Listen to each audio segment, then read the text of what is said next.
Do you feel like all of your problems would be solved if you just weren't lazy? Or maybe you're not even lazy, but you haven't reached any of your goals yet because you're always just tired. You don't have any time, you have no capital, you're worried about how long it will take or how hard it will be, and you're constantly telling yourself, I'll start on Monday. Well, I'm not giving you any sympathy because if I can do it, you can do it. See, when I started my business, healed and changed my life, I was at the lowest point in my life. I was bedridden for a year due to mystery conditions no doctor could diagnose. I was financially dependent on my parents and had no support system because none of my friends shared my vision. If I had recited all of those excuses to myself every single day, then the universe would have given me experiences that reflected those excuses, and I would be in the same exact position. I'm not gonna let you do that to yourself because I know your potential. 40 to 95% of human behavior, what we do, what we say, what we think, is habitual. We are the sum of our involuntary behaviors that strengthen the more that we do them. Therefore, our identity is shaped through our habits. You can't change your life if you don't change your habits. Doing something every single day that is in direct alignment with who you want to be. That is the secret. The life you live right now, the person you are, is a mirror of your habits. So in this video, we're going beyond vision boards, beyond affirmations, we're changing your life. So ask yourself, what habits do you have? I made a completely free shared document that is filled with concise notes and a summarization of this video along with all of my previous videos. You can grab that shared document at the pinned comments down below. I have at the end of each video summarization, there will also be action steps that you can complete as your homework to really implement everything that I'm saying in my videos. So feel free to skip the notes from now on in my videos because I'm already going to have them done for you so you can really be present and enjoy everything that I'm saying in the video. This is the breakdown of today's video. Let's get into it. The first step out of 3 is the plan. This will act as your parameters for the change that you want to see. In this section, you will list out your most important goals relating to the most important pillars of your life: health, relationships, wealth, finances, etc. I also want to mention that in this section, it's very important to realize how you're approaching this change. Is it coming from an energy of, I love myself, I can do better, and I deserve better? Or is it coming from an energy of, you're a lazy piece of crap and I hate you for being this way, you need to change? The latter will set you up for failure before you even begin, so make sure that your motivation for change is the former. Step 2 of 3 is your method for change, aka how you are going to reach these goals. Like I said already, most of what we do is habitual and automatic. However, as the video goes on, you might be realizing that your current habitual and automatic behavior isn't really serving you and isn't aligned with who you are trying to be. So in order to turn things around, you need to get to the root of your habits. 99% of people have an automatic conditioned response to opt for the more easier route rather than taking the tasking route. See, when you do something for the first time, it's a new stimulus to the brain. Therefore, it takes up more brain activity than if you were to do something like brushing your teeth for the millionth time. It's at this point where you decide that this new, maybe better habit is going to completely exhaust you and take up way too much energy. You then convince yourself that it would just be easier if you went and did the thing that you already know how to do. But realize the more and more you do this new, better habit, the brain will decide that, hey, this is a recurring habit, so let's get better and more efficient at it. The brain then starts rewiring itself to create this habit to be more automatic, causing less resistance and taking up less energy to complete. You have now successfully inputted a new habit into your hard drive that runs and functions on autopilot. So the really good stuff is harder because it's less automatic. But what if you just committed yourself to continuing on with the new, better habit until it becomes just as efficient and easy as the less favorable habits? And I completely understand how hard this process can seem. The good stuff usually doesn't reward us for our action immediately, whereas the bad stuff is easier and also rewards us almost instantly, making it an easier habit. So let's take this further. What is a habit? A habit is a routine of behavior that is repeated regularly and consistently. It's very unconscious behavior. The habit loop includes 3 components: a cue, a response, and a reward. An example, eating junk food. The cue is the feeling that motivates you to engage in this habit. Stress, boredom, starvation. You engage in a habit with the anticipation of getting a reward. You have an idea that engaging in this habit will cause less of what you're currently currently feeling or completely eliminate the feeling altogether. So the cue is boredom, the response is eating the junk food, and the reward is feeling less bored. This is how and why we become addicted to our own behavior. The dopamine released when engaging in a specific action or behavior can make us feel really good, making it easier to repeat this action, forming a habit. So, how do you break the habit loop easily and create lasting change? Step 3 of 3 is utilizing the 3 pillars of change, aka how you are going to execute the change. There are 3 pillars that shape our identity. Your habits are formed in your environment. Your mindset strengthens these habits, good or bad, leading you to take action that reinforces the habit. The first pillar of change is your environment. The easiest path to change is setting up your environment in a way that is aligned to who you want to be. This means minimizing impulse behaviors by curating a specific environment so it takes less self-control to complete your habit or routine and step into your new identity. So completely change your environment by removing all the possible triggers for your bad habits so you are less likely to engage in these bad habits. And make these environment changes so that you make it easier on yourself so that breaking the bad habit is more manageable. Some examples: remove toxic and negative people, don't buy junk food, charge your phone at the other end of the bed or in a completely different room, purge old clothes, unfollow celebrities. Basically, get rid of anything and everything in your environment that is not aligned with who you want to be so you create less resistance in reaching your goal and changing your habits. Once the habit has been encoded in your hard drive, and the stronger and more automatic the habit becomes, it will require less and less impulse control to where you're not using active energy every second to fight for change. The second pillar of change is mindset. Yes, we can curate an environment that is aligned with who we want to be, but it's 10 times more powerful when we have an aligned mindset. There are 2 mindset shifts that are going to completely transform your life. The first one is alter ego mode. Your mindset and habits are linked. You do what you believe you are capable of. Your current identity might be latched onto things that are not serving you, like imposter syndrome, limiting beliefs, procrastination, or anything else that actively holds you back. But there is a way to escape all of this almost immediately by just simply turning on a different mode. Just like Apple has work mode, personal mode, focus mode, you will create an alter ego mode. Write out who you are right now and who you want to be. If you're shy and awkward, then your alter ego mode will be charismatic and confident. If you love sleeping in right now, then your alter ego mode will love getting up early. This might seem crazy, but it literally works so well, and that's why Beyonce did it. Your alter ego mode can help bridge the gap from who you are right now to who you want to be in almost an instant. This process is all about lifting your current ego limitations that are stopping you from becoming the person that you want to be. It will give you the confidence to give a voice to the person inside of you that is screaming to come out, that you know is screaming to come out. The second mindset shift is the 5-second rule. This is a Mel Robbins classic, and it tricks your brain into doing whatever you want it to do. Self-sabotage often comes in the form of going back and forth with ourselves right when we're about to do a task that we know is good for us, going back and forth about why we can sleep in today, why we can take a day off at the gym, and why we can put off everything that we need to do. While taking a rest day is very healthy, if you're constantly going back and forth with yourself and justifying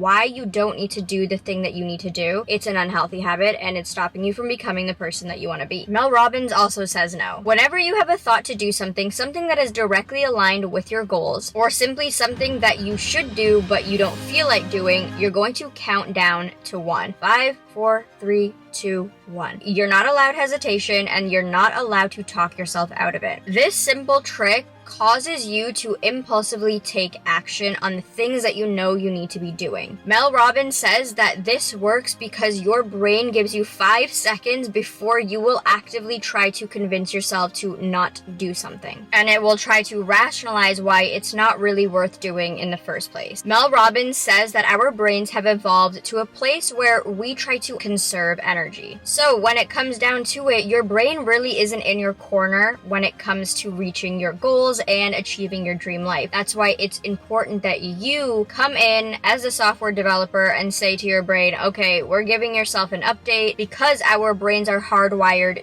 to keep us safe, we have to actively try to convince it that it is safe. The third pillar of change is your behavior. Now, there are two very important graphs I want you to see. The first one I learned from Andrew Kirby, and it's the time memory results graph. So this is a very poorly designed graph by moi, but you can see on the y-axis we have memory and on the x-axis we have time. And we can see that over time, both of these things change. When you're doing an action, it's very fresh in your memory, but as time starts to go, it starts to drift away. But as it drifts away, the effect and the result of this action actually increases, causing a compounding effect. But since our memory of doing the action starts to fade over time, when we see certain things and certain results showing up in our life, we forget what actually caused it. What we are experiencing today is a direct reflection of the actions that we took months ago, 6 months ago, years ago, even decades ago. An easy example is eating junk food every single day. When we eat the junk food, over time, our memory of eating junk food every single day fades, and then next thing you know, you look in the mirror and you're overweight, forgetting what actually caused it.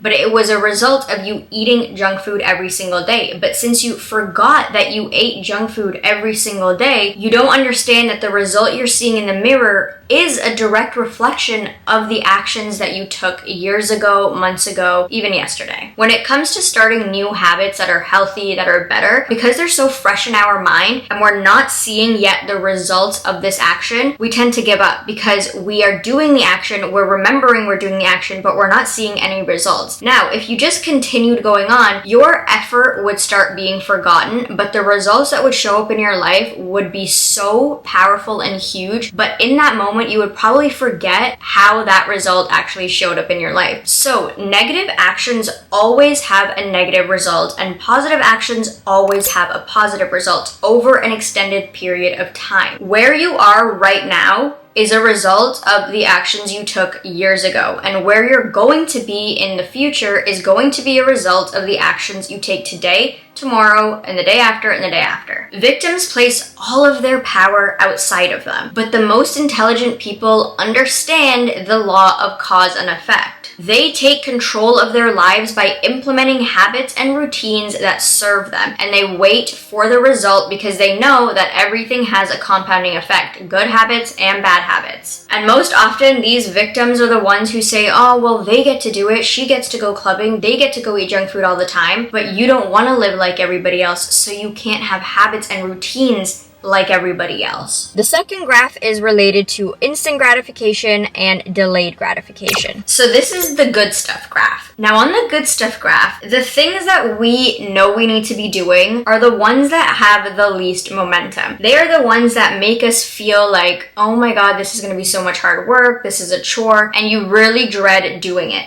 But then once you do it, you feel amazing and you feel like, thank God I just did that. Working out, eating healthy, an early morning, and skincare. This graph, the good stuff graph, is all about delayed gratification. We know that we will work out and not see the results, but we know how good it's going to make us feel, and we know that these results are going to compound. So we need to continue doing them. This is the bad stuff graph. Things that feel really good at the beginning and make you feel like garbage afterwards. Eating a burger, sleeping in, binge drinking alcohol, and skipping your workout. In the moment, these things feel amazing. Eating that burger feels incredible, but shortly after, it makes you feel like crap. It's a negative result, and it has a very low reward. Versus on the good stuff graph, the things that we don't want to do in the moment but make us feel amazing after have a high reward. When you sleep in, it feels amazing, but shortly after, you regret doing it because now you're 2-3 hours behind on the things that you had to do. You had to skip your morning routine. You might have missed your workout, which all make you feel at the end of the day like, oh my God, I suck. And we don't want to constantly feel like we suck. We want to feel like we're on top of our things. So the bad things always have a high momentum and the good things always have a low momentum, but the bad things always guarantee to make us feel like crap after, and the good things always guarantee to make us feel amazing after. They have higher rewards. So to bypass the instant gratification and the perceived hard work you think think it's going to take to master your habit and routine to change your life, I introduce habit stacking and the path of least resistance. Habit stacking is building new habits by taking advantage of old ones. This is all information taken from the famous book Atomic Habits by James Clear. We talked earlier about the habits that are on autopilot due to our brain creating strong neural pathways to support the habit. James Clear says that we can take those already very established connections and use them to implement a new habit more seamlessly. So this is the habit stacking formula. It's important that your cue is chosen properly so that it gives your new one more momentum. So he says don't pick a time and a place to implement your new habit when your routine in that time frame is already very chaotic. There would just be no room for this new habit to fit in. Instead, choose a place to add the new habit where you have an extra 30 minutes of time. So once you finish dinner, instead of watching Netflix, you can read a book for 30 minutes. Now, your habit stack cue must be specific and immediate. So let's take the watching Netflix after dinner and replace it with reading a book for 30 minutes and change it to right after I finish dinner and put my dishes in the dishwasher, I will sit down on the couch and read a book for 30 minutes. This is specific and also immediate. You are going to do it immediately after you put your dishes in the dishwasher, which is a very specific act. Number 2 is the path of least resistance for habit creation. Create your healthy habits with the path of least resistance. This is my favorite part. You need to create healthy habits that make you feel really good. If you want to add more exercise into your daily routine, specifically running, make running the time where you get to listen to your favorite podcast. This will cause more excitement for going on the run and more reward for going on the run because you get to listen to your favorite podcast instead of creating effort and resistance around exercising. The key to starting and maintaining healthy habits is to create them around fun. They need to feel like fun and enjoyable instead of feeling like a chore and something that you must check off on a checklist. A huge hack and loophole for starting healthy habits and maintaining a really healthy routine that benefits you is maximizing your instant gratification with the delayed gratification habit. What I mean by this is adding a reward that gets you super excited to the delayed gratification habit. So reading a book is delayed gratification. You don't see the benefits of reading this book for 30 minutes as soon as you put the book down. Maybe you learn a couple new words, but it's not immediate gratification. I am obsessed with Drake. I love Drake. He is playing on my speakers 24/7, but I can't actually listen to him all day every day because I need better music to actually concentrate on my work. So I make him a part of my daily skincare routine. Sometimes I feel so incredibly lazy to do my skincare, but we all know that us acne girlies need to be taking care of our skin diligently. So I use Drake to reward me. I also just tell myself that this time while I'm doing my skincare is me pouring into myself and taking care of myself and my appearance, which is going to benefit me in the long run. And that in itself is a reward. So make boring tasks fun again.